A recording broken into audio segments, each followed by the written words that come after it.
Assalamu alaikum. Bismillahirrahmanirrahim.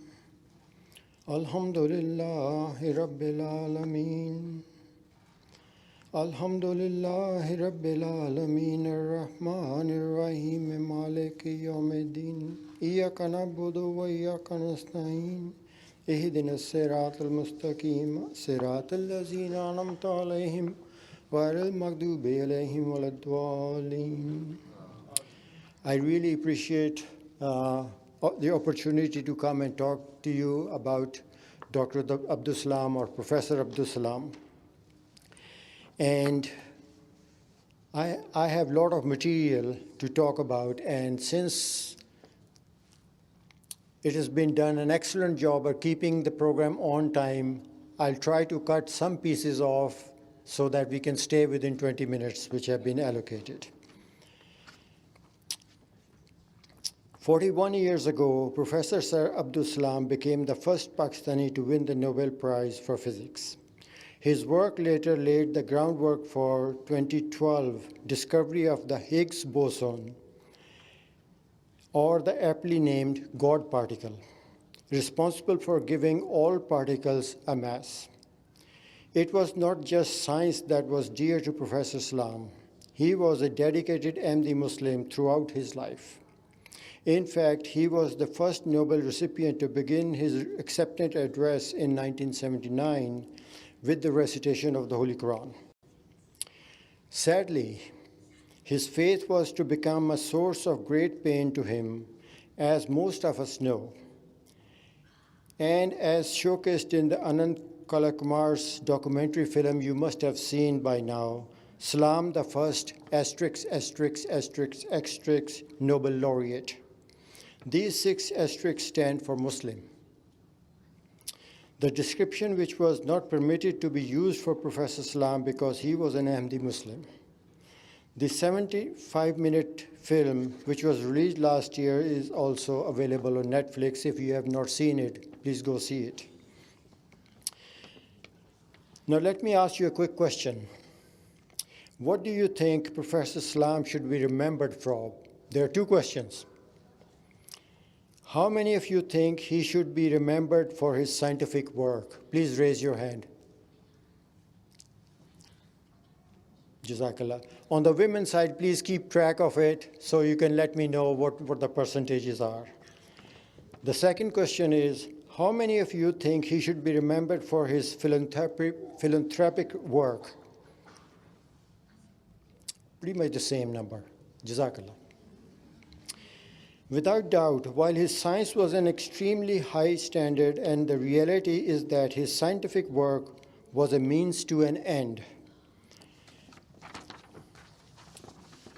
And in the film which I mentioned, you may recall Dr. Chris Isham, one of Professor Salam's students, talking about his mentor's ambition.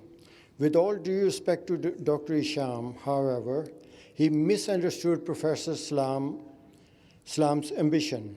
Certainly, his ambition was there, but not for himself. His passion soared solely for the sake of promoting education, science, and technology, and for reducing the inequality between the first and the third worlds. Indeed, one of the Professor Salam's collaborators, Ariotosati, said Salam had an important daily rule in his life: half the time for himself and half the time for others who need it. There's no doubt then that all this ambition and work were channeled towards his overriding humanitarian objective. Indeed, many may not know that from all the numerous awards he won, Professor Salam, he gave away every penny of a company prize money to provide funds to those in need around the world. My wife recalls that no matter how brief a trip home might be for her father,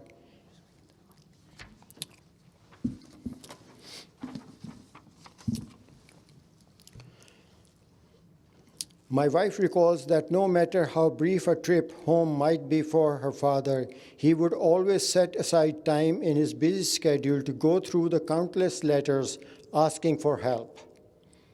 or to hear a summary of each from her mother, then decide what could be sent back.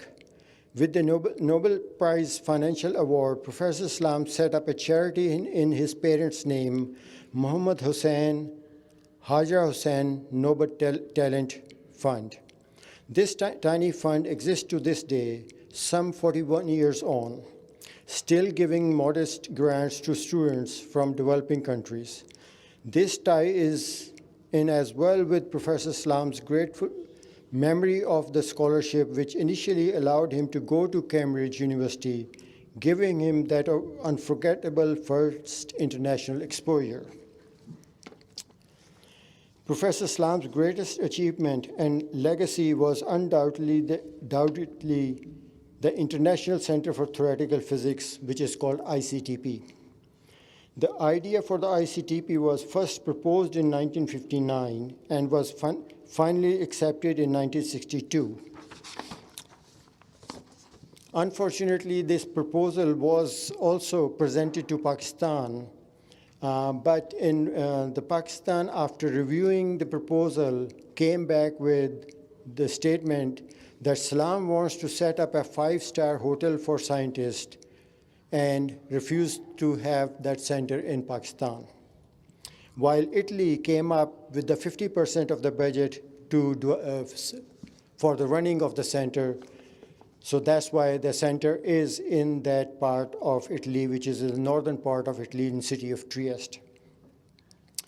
The ICTP gives outstanding students from developing nations opportunity to come to Trieste and to spend 3 to 6 months free of cost in the center studying, attending symposia, lecture, and workshops. And then returning to their own countries. And that was the idea behind that. They will come and learn the latest knowledge, get the latest knowledge, and go back to their own countries to benefit them. Going back to the question asked in the beginning about Professor Salam's legacy, in my humble opinion, the ICTP is the true lasting legacy of him. Why? Because to date, more than 220,000 students from developing countries in Africa, Asia, Latin America have passed through the ICTP and benefited immensely from Professor Salam's wide-ranging vision to serve humanity. These scientists are in turn enabled to help people in their own countries. To maintain Professor Salam's work and to keep his memory alive, we all need to strive the hardest we can to be the best we can, not just for ourselves, but for the sake of the humanity, as he did, to fulfill the true teachings of Islam and to win the pleasure of Almighty Allah. Now some memories of Professor Salam at home from his son, Ahmad Salam. Ahmad states, my father was a very simple man with simple tastes and simple habits, but he had a complex personality. The Holy Quran was his greatest single inspiration. He was proud to be a Muslim, and when I was young, and with him maybe 6 or 7 years old, he would always tell me of the great Muslim teachers, scholars, and scientists he wanted to inspire me and make me proud of the Muslim heritage. And that's the Muslim heritage which Hazur has talked about. Just as his father had inspired him, my father,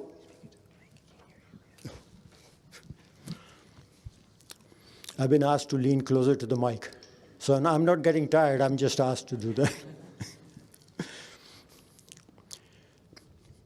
My father's love for the ability to work as hard as he did was a lesson from his father. His father would always sit with him when he came home from school and would go through the following day's lessons the night before. So he was always ahead of the class. My grandfather would spend as much time as he could helping to give the young Abdus the best start in life.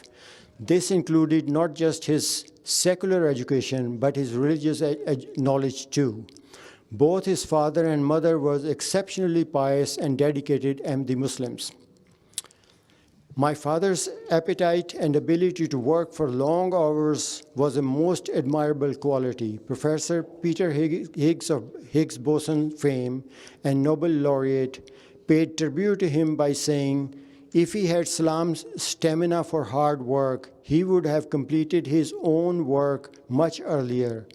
Professor Higgs said he would often have to sleep when Salam was still working in the early hours of the morning. His favorite place to work at home, both in Trieste and in London, was in a room where the heating was turned on high, with a good supply of hot tea, some digestive biscuits, and cheddar cheese, and cashew nuts next to him, an army surplus woolen cap on his head, and the Holy Quran being recited in the background on a record player or cassette player. Some of you may not know what record player or cassette player is, but it is essentially recitation of the Holy Quran.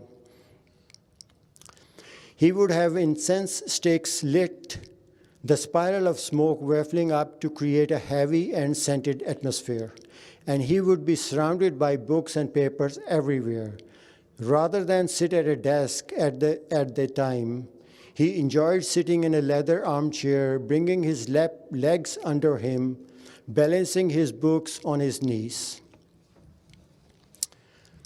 Some of the more interesting titles in his collection, he was an avid reader, and reading was his passion and beloved pastime.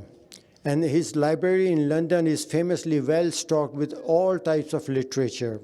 And some of the more interesting titles in his collection include Teach Yourself Ballroom Dancing, and Teach Yourself Air Navigation, Russian Made Simple. Since he never learned Italian, I'm not sure why he thought he would learn Russian, though I should point out that he spent so much time in Italy. When he was asked about his proficiency in Italian, he did promise to learn the language 1 word a year, and I think he fulfilled that promise. By the way, this is Ahmad Salam writing. By the way, there was one book in his library at home, the existence of which simply baffled me. It was called Physics Made Simple.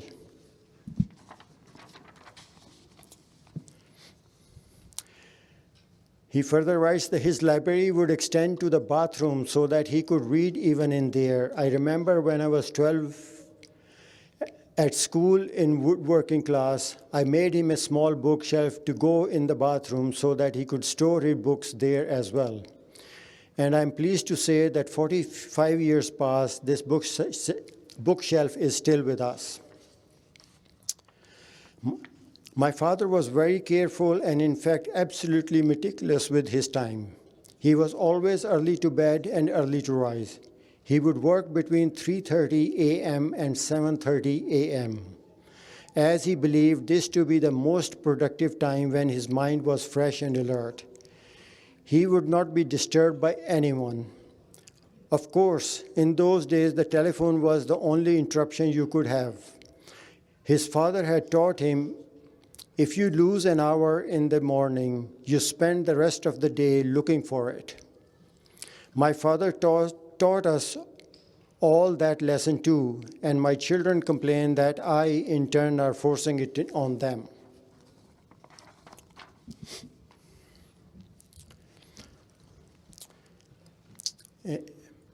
So I thank Ahmad Salam for writing this. I'm skipping 1 or 2 paragraphs just to save time. And I continue with my own personal, continuing on a personal note. In 1979 was an eventful year in Salam household.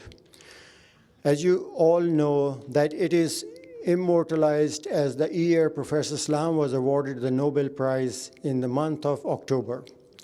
Less well known is that it was in February of the same year that I was privileged to meet Professor Salam for the first time at his home in Putney, London.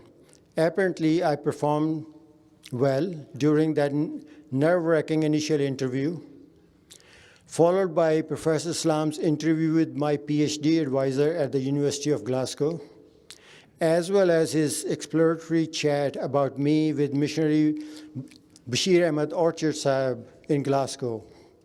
Because in July of that same year, Sheikh Mubarak Ahmed's missionary in charge of Masjid Fazal, the London, I'm doing what I'm not supposed to do, but solemnized a nikah ceremony between me and Professor Salam's daughter, Anisa Bushra Salam. Alhamdulillah. Yes, indeed, it was 1979, was an eventful year. It was an eventful year in Salam household, which I was blessed to become a part of. In 1997, exactly 1 year after the death of Abdus Salam, the International for Theoretical Physics in Trieste, Italy, was renamed as Abdus Salam International for Theoretical Physics. In 2014, at the 50th anniversary of the ICTP, was attended by all his family, students, colleagues, and dignitaries from all over the world. During this event, I had an opportunity to talk to one of his students, Prince Abdullah of Jordan. One particular comment that he made during our conversation still comes to mind, and he said, Jordan would not have science in its university if it was not for Abdus Salam. Not only Jordan, but the entire Arab world would be without scientific knowledge if Salam had not brought that light to them. In his speeches and addresses, Abdus Salam referred consistently and passionately to the past glories of the Islamic world, when it was at the height of his scientific and intellectual achievement, constantly urging the Muslims of his time to reclaim their magnificent heritage and make advancements worthy of their faith and their ancestors. Prince Abdullah of Jordan had brought it full circle by acknowledging Abdus Salam's infinite wisdom in establishing science in the modern Arab world. I urge all parents here, teach your children this aspect of Islamic history. Encourage them to reclaim the heritage in their own right and show to the world the essence of Islam through achievement in every field. In addition, do not outsource the education of your children. I will say it again. Do not outsource the education of your children to teachers alone, whether at secular schools or at the mosque. Take time to be with them and spend as much time as you can with them. Do not be lazy and give them technology as their constant companion. Give them your love, give your guidance, and above all, your time. They will never forget it as long as they live. Once they grow up and fly away, this lost opportunity cannot be replaced. The only fitting completion of my words about Abdus Salam is through mention of his most important connection of all, namely his connection with Allah and with Islam, with the power and dedication of prayer and obedience and dedication to Khilafat. May Allah and Almighty enable all of us to follow the righteous path and the splendid examples and wisdom of our elders. Ameen. With that, let me just show you a couple of things. I have a couple of minutes? 2 minutes. Okay, that will be fine. I just want to show you a couple of pictures up here. So this is Dr. Abdus Salam with his father, Chaudhry Muhammad Hussain. That picture was taken when he was in London. This is on the day of my nikah, or our nikah. And actually, my wife reminded me last night when we were going through the picture that out of all these pictures, I am the only living person left. So where are you on the picture? Very good question. One with the black hair. Yeah, you wouldn't believe that it's the same person, but there it is. Number two. Very first person, if I start from the which side? Left side, your left side, is my father, Chaudhry Muhammad Abdullah Bajwa, advocate from Lahore. Then it's me, then Dr. Professor Salam, then there are two of my cousins. These pictures you must have seen all over the places. These are from the Nobel ceremony where he was receiving in his Ashkan and Pagri. This is the time of our marriage, which was in 1981, because after the nikah, I had to finish my PhD before Rukhsati can take place. So that was a motivation to finish my PhD quickly. So this is Sheikh Mubarak Ahmed Saab was the one who read our nikah, and he was attending there. And if you see this hall, this is the Mahmood Hall in Masjid Fazal. There was no decoration allowed, no food to be served other than samosa and chips. And that was all we were allowed to serve at our wedding. I hope people can do the same.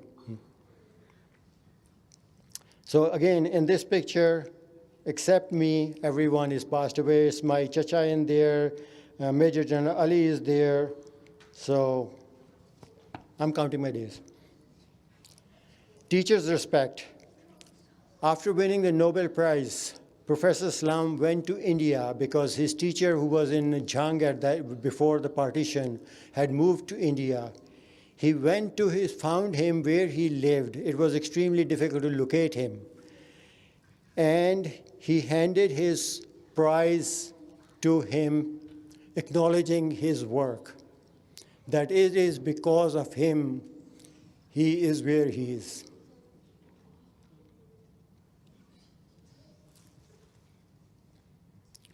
So this is when Khalifatul Masih IV, Rahimahullah, came to pay a visit to Dr. Salam, Professor Salam. If you can see him in the picture, he's in the very corner. He was sick at that time.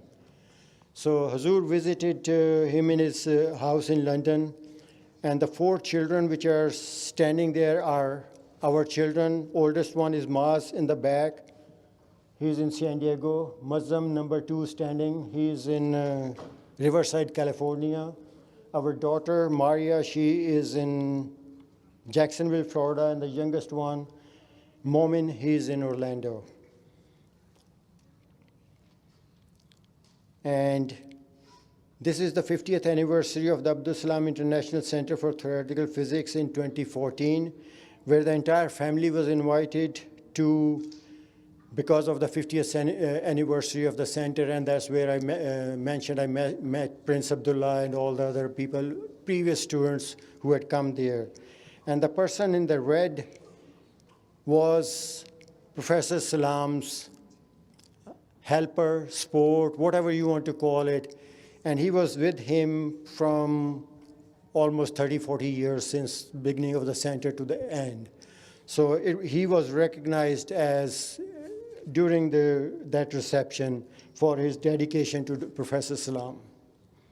With that, you have already seen this video, which I was going to recommend that it be shown, so that you have already seen that. With that, Jazakallah.